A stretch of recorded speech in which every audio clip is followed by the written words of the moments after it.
Now, a Yoruba man has advised all Igbos, and I'm going to show you that on the screen. He made a comment. He said, the Igbos have no future in Nigeria.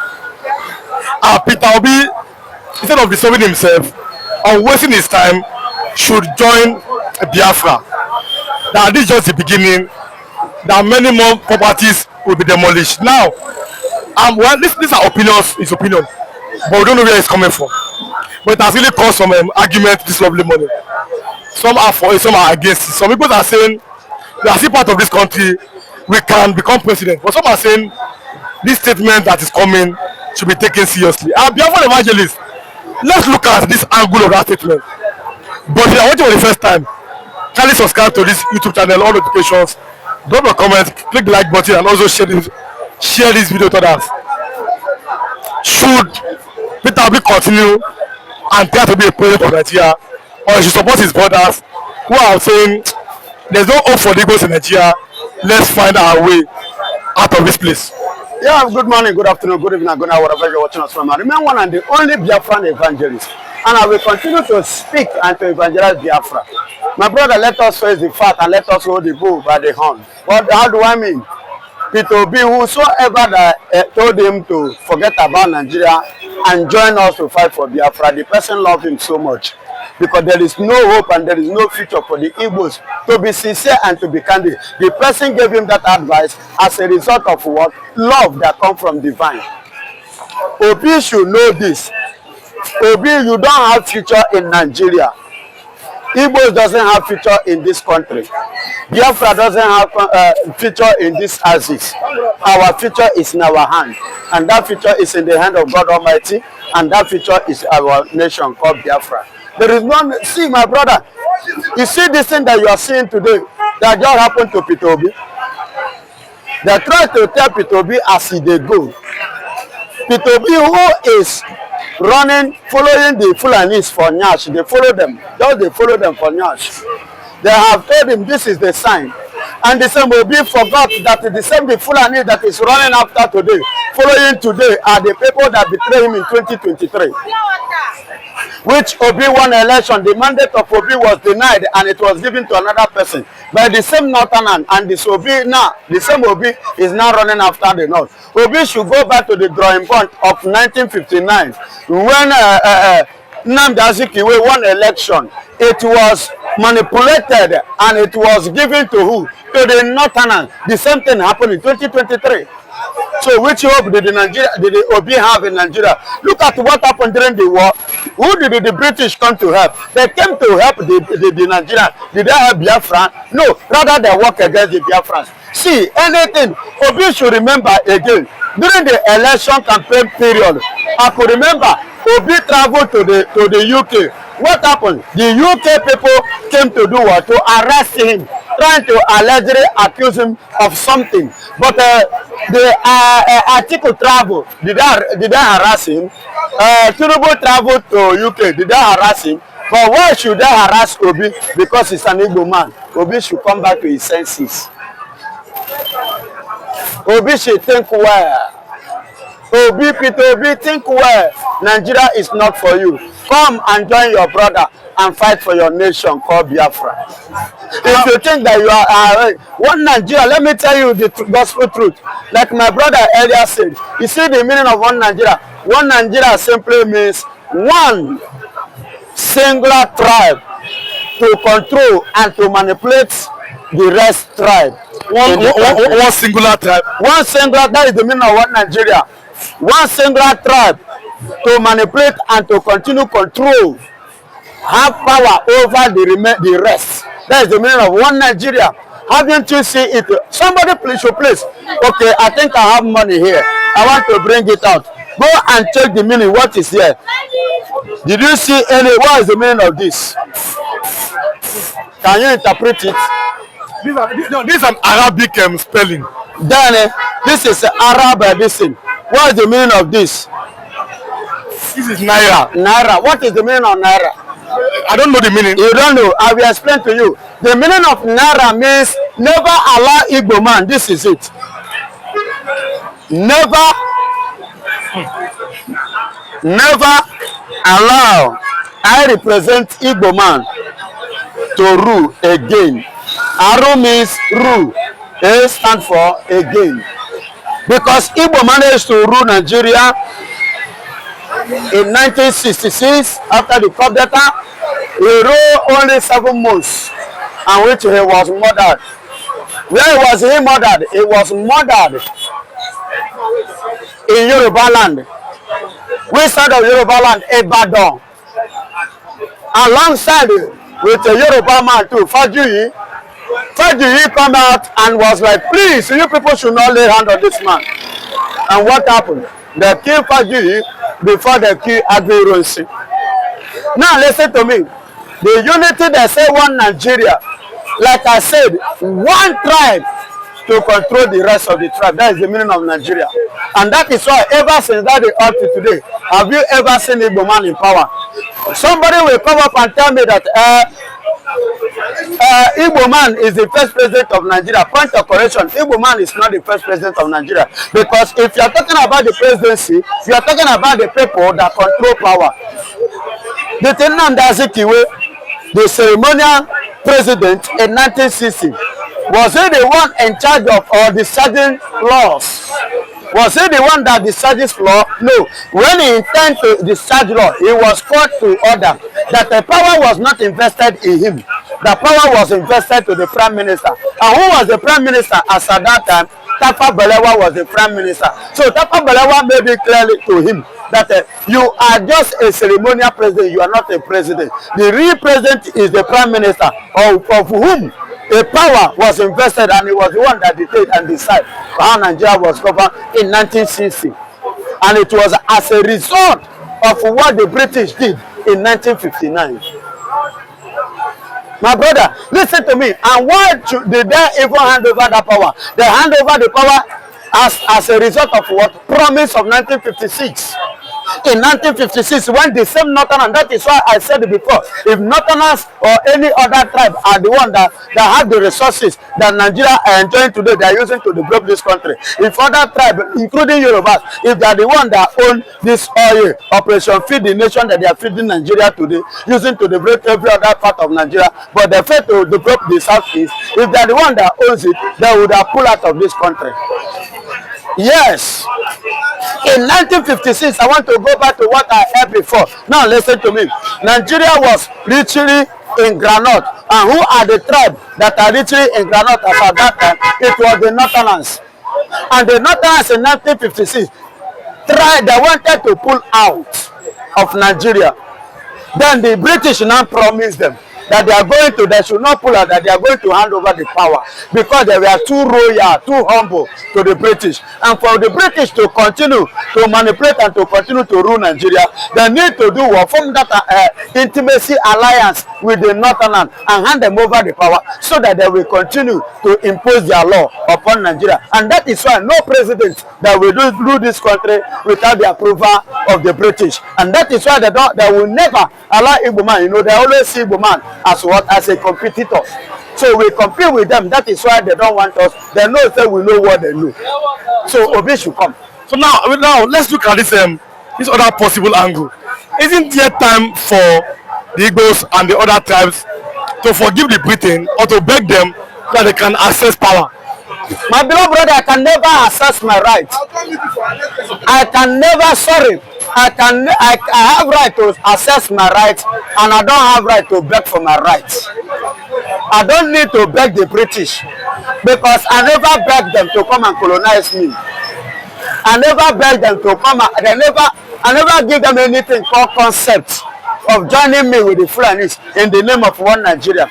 I never plead or beg them to come and join me and call me a nation called Nigeria, because I have a nation already, and that nation is no other nation than Biafra.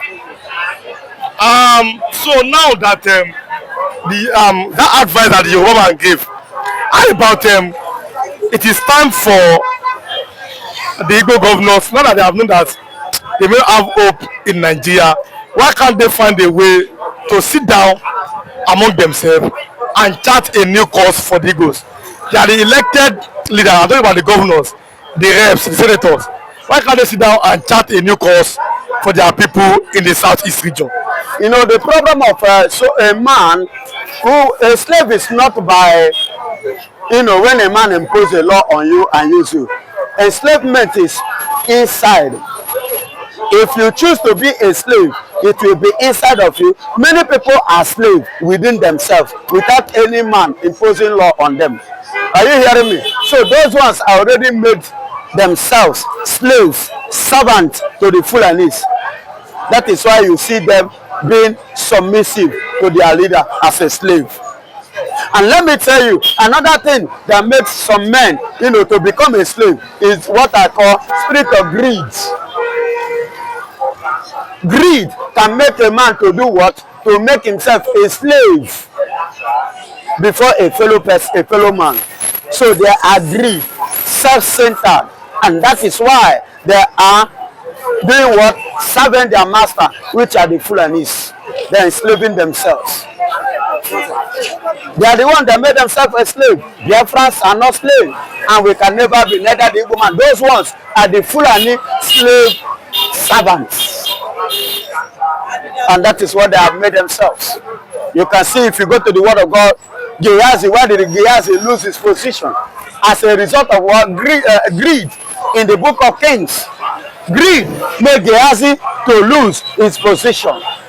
And what makes happen to Ananias and Sapphira was go and read the book of Acts chapter 5. As a result of what? Greed. Deny them their life and the blessings from the Lord. So when the government has come out to say the hand is not in it, there have been a suited investigation to actually unravel what transpired. Now let me get your take. What do you make of it? Yes, I love it because it's now Obi is now seeing Nigeria. They don't show what Nigeria is. They have given it to the family. If he have a common sense, he should stop parading himself, following all these Fulanis from Nyash. They should stop following them from Nyash. They should come and face the reality. The reality, there's nothing like yourself. And there is nothing like my own. And there's nothing like a self-determination. See, my brother, do you know that from the ages before Nigeria, in the centuries of the 18th, that the Igbo man is not a slave. We are not born slaves. We are born to rule. We are born masters. And that is why they will tell you, say, Igbo people are stubborn. Nobody say we're stubborn. Igbos knows this, that they are not born to be slaves, and neither are they born to serve. We are born to rule. Power is given to us from Almighty God. And that is why we are, if you watch in Nigeria, we are totally quite different from every other tribes in all ramifications. And I put it to you that there is no tribe in this country that will face what the Igbo people face during the Biafra, that will stand today within the space of how many years, that will stand to compete with Nigerians. Nobody. I put it to you. You are saying they are resilient. Definitely, that is from the onset. They are intelligent. Very over intelligent. God is a grace. They are articulate. Very, very articulate. They have a rare virtue. Pure. Go and check. They are special people. We're very, very special, peculiar people. Specially noticed, specially managed, specially admired, specially appreciated by Jehovah, the creator of the universe. Okay. In 1803, in case you don't know, during the slave period, Igbo people are the first people who resisted the whites from being a slave. We are the first people in 1803. Okay, because of what you said, let me take you to this angle. Because there is a video going online now, coming from one Mr. Smith. Yeah, Smith. A British citizen. Yes. Narrating how Britain rigged the first Nigerian election 1959 in favor of the North. Of the North, yes. And people are saying that this is why the country is not working, because the British government handed a fraudulent and a faulty foundation to Nigeria. Of course, I've told you people that what they give to us was impartial, independent, not complete independent. And that is why they still have hand over Nigeria. See, the very day Nigeria will be willing to break their hand. See, in 1955, Smith came to Nigeria as a labor senior officer in 1955. In 1956, the Northerners decided to break out of Nigeria in 1956. Keep my record. And the British was like, because as at that year, as at that period, and as at that sensation time, it was known that the Northerners were very, very rich in granules.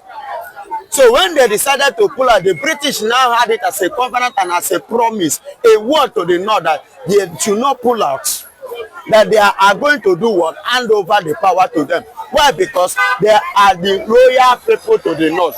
And the only best way for them to continue controlling this country and to manage and to continue to manage our resources and control us and control the resources is to hand over power to the North. They say that they are royal to them. And that was why in 1959, the Biafrans got their independence in 1957. Hello?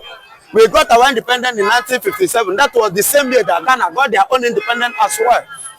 In 1959, the Northerners now got their independence in 1959.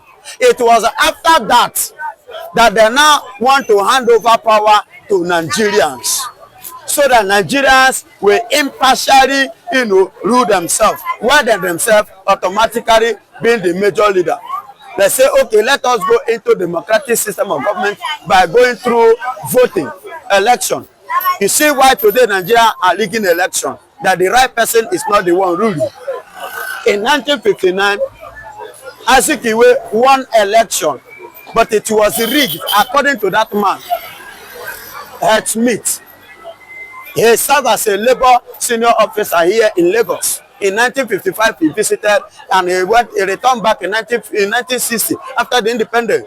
So the election was rigged in favor of the North. And he gave instances. The reason is, remember, I will give you an example. Who are the people that move emotion of Nigeria independence? Enahoro. Where did Enahoro come from? Edo State. Edo State, East. Biafra. From the origin. His ancestral kingdoms is a Biafra. Now, the same Enahoro, after Enahoro, who accompany it and who back him up? Who? Biafra man, Igbo man. Nnamdi Azikiwe. From Anambra. From Anambra. Do you understand? So if you watch it, the Igbos have been, the Biafrans have been the one pointing hand at the face of the British. You see why they don't like it. But no Northerner has ever done that. So even if you are actually to hand over power to Nigeria, you understand, it's supposed to be the Igbos, not the North. But because of that, because they are the one that were ready for power, we are ready for freedom. To govern. We are ready to get freedom. Yes, because we are the one pursuing freedom, not the North. So, but for them to continue their indirect evil activities over Nigeria, that is neo-colonialism. Yes, that is why they now invested the power to the North instead to the East. To the rightful person, not even East now, but to the rightful person who won the election in 1959. I remember when this man, because that time Tafawa Balewa was the prime minister and Zik was the ceremonial president. Zik took a step as a president. He made a law. Do you know what happened? Tafawa Balewa opposed it. Then the British now made him to understand that the power was not invested in his government, in his office, that the power was invested in the prime minister, that was Tafawa Balewa. You see why we are telling Obi, please stop following these people. Now, I will give you another example why we are telling Obi to leave what he's doing, to come and fight for Biafra. The same Erufai that partner with Bola Ahmed Tinubu, the same North that partner together with the West to destabilize the government of Goodluck Jonathan. Okay, let me even drag it to that area. I'm coming. No, let me drag it to that area proper. Because as you speak, you have the likes of Erufai, Atiku Abubakar, Rotimi Amechi, Malami, Babati Lawa, all coming together to say we want to register another political party. Ada. All Democratic Alliance. Ada. Now, like the area you are going into. Yes. These are the same set of people who came together, conspire with Buhari and even Tinubu to Jonathan. To fight Jonathan. And then you are saying El-Rufai cannot be trusted to give Nigeria another leader. What is your take? And that is the area I am going. The same El-Rufai partner with Bola Ahmed Tinubu. Two of them gang up together and they destabilize who? Jonathan government. And the same El-Rufai now, for you to see you, the same El-Rufai now are forming another coalition against Bola Ahmed Tinubu that he partnered with before. You see, all these politicians are not worthy to be trusted. And at the same time, my brother, I will tell you nothing but the truth. Bola Ahmed Tinubu is scared now. He's standing with one leg, but he forgot that what goes around comes around. What happened with the other leg? The other leg is what is using in the next. They will use in the next 2 years. The other one that is still on, that is still up, is the one that is not yet assured whether he will continue the 80 years or not. What you sow is what you reap. Yes, what you sow. He sowed it to destabilize somebody's government. Now, the same people you use are the one that got they are now turning Let me against you. jump in here as well, because some people are equally saying, in the midst of Fulani agenda, talking about Fulani militia, killing, maiming, we saw Bokos and Basa local government areas, killing of Plateau. We saw what happened in Guma local government area of Benue State. And the same El-Rufai, people are saying, he said in 2012, that if you kill a Fulani man, you have collected a loan that must be repaid, no matter how long it takes, even if it takes 100